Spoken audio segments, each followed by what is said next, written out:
Most public school districts in California are planning to reopen campuses on their regular start dates in late August and September, but the new normal amid the coronavirus outbreak will likely include masks, daily school sanitation and smaller class sizes to maintain 6 feet of distance, State Supt of Instruction Tony Thurmond said Wednesday.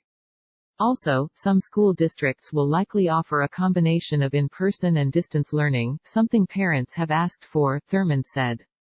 But the new safety accommodations will require more funding, Thurmond said during a news conference Wednesday, almost a week after the governor's May budget revise slashed about $19 billion from schools over the next 2 years.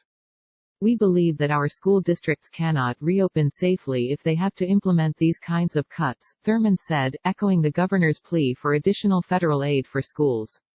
We need to maintain all that we have in our educational sector, and we're going to need to be able to do more. California schools have been closed since mid-March due to the coronavirus crisis, disrupting the education of 6.1 million students. Educators have scrambled to provide distance learning for students and have attempted to provide computers and internet access to an estimated 1 in 5 students without digital access. However, student needs have not been met evenly, especially in small and rural districts and those serving students from low-income families. Last month, Governor Gavin Newsom said schools could physically open as early as July. Thurmond said the state was not mandating when schools would open and that the state education department was working with public health officials, school leaders and workplace safety experts to compile guidelines for how to do so safely.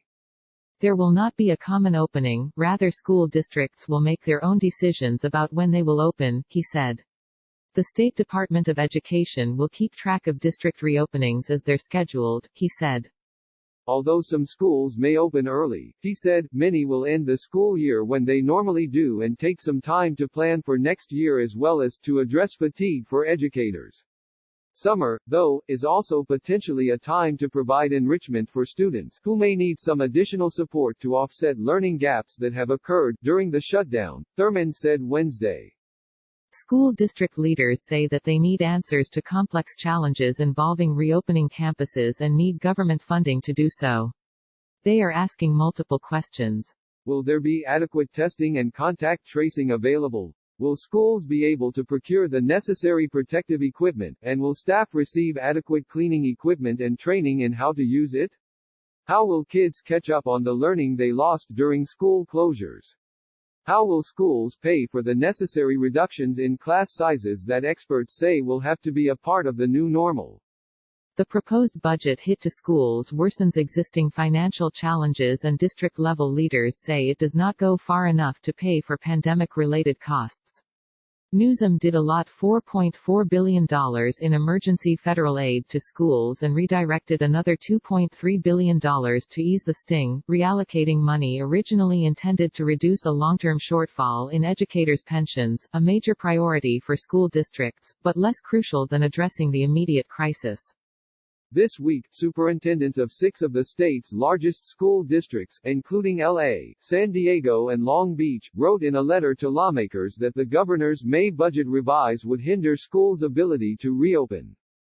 Reopening our school campuses will require more, not fewer, resources to ensure and sustain proper implementation of public health guidance and the safety of all of those involved.